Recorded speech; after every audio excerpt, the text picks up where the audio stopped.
Hello murakaza neza kuri Kiza online. Uyu munsi ngiye kugusobanurira cyangwa se ngiye kukwereka uburyo ushobora gufata screenshot ya telefone yawe cyangwa se ugafata screenshot ya computer yawe. Ibi bintu ushobora kuba utabizi cyangwa se ushobora kuba ujya ubikenera. Ngiye kukwereka uburyo mfata screenshot za telefone yanjye cyangwa se ngafata screenshot kuri computer iyo nzikeneye, cyane iyo ngiye kwigisha ibintu bitandukanye, ngira ngo nkwereke urugero ukuntu ibintu nabikoze, nkabikwereka kuri telefone, nkabikwereka kuri computer. Ibi nibyo ngiye kugusobanurira ukuntu mbikora.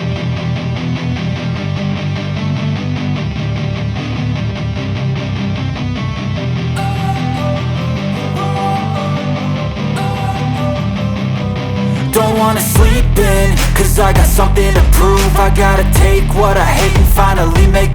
Ikintu cya mbere rero ukora iyo ugiye gufata kuri telefone cyangwa se ugiye gukora screen record, nuvuga ngo ugiye kuri codinga ibintu uri gukoresha kuri telefone.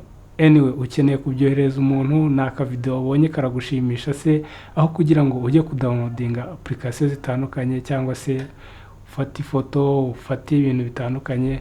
So kuri telefone rero ukuntu ushaka kuri codinga video uri kureba kuri YouTube cyangwa se uri kureba kuri Instagram, ni uburyo bworoshye cyane. Ufata ujya muri App Store cyangwa se Google Store ku bakoresha Android, ukadownloadinga application zitandukanye ziri codinga screen ya telefone, cyangwa se kuri computer ugakoresha application zitandukanye.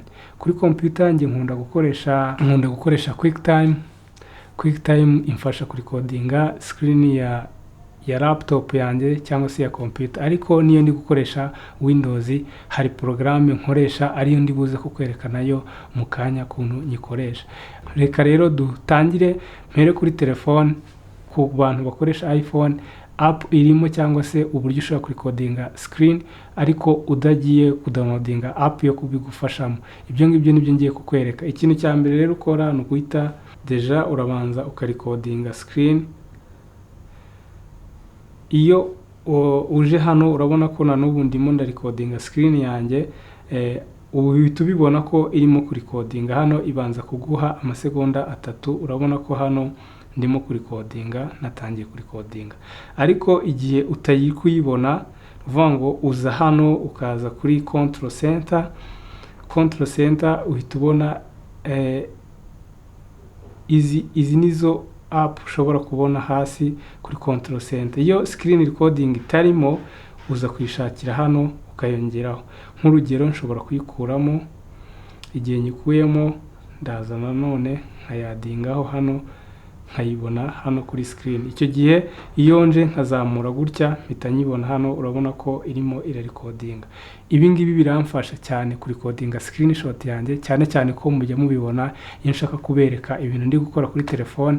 N'ubu buryo nkoresheje iyi telefone yanjye.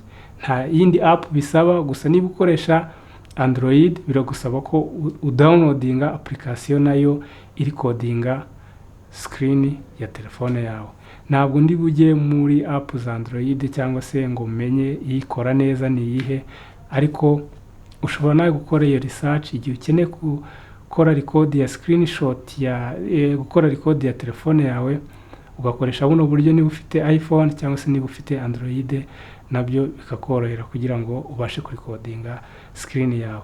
Indi application rero nge iyo ndi gukoresha computer, nkoresha application bita OBS. OBS ni application y'ubuntu, ushobora kujya kuri computer mu kanya nkakwereka uburyo ikora. OBS ni application ushobora gukoresha live stream, ukayikoresha live streaming, ukayikoresha ahantu hatandukanye.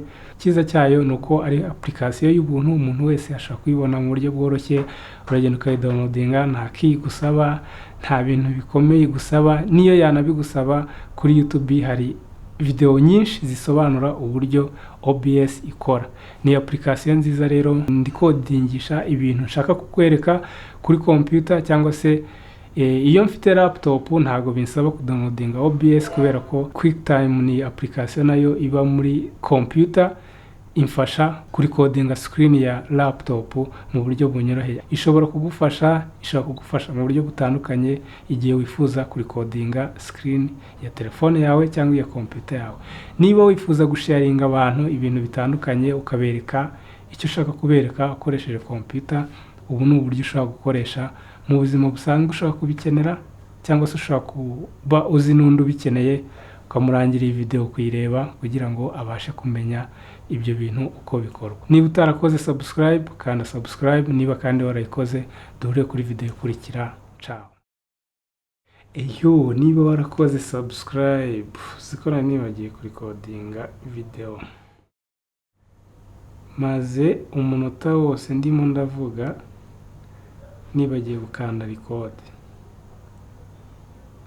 Kubyumva ariko umunota wose ndi kuvuga nibagiye gukanda record.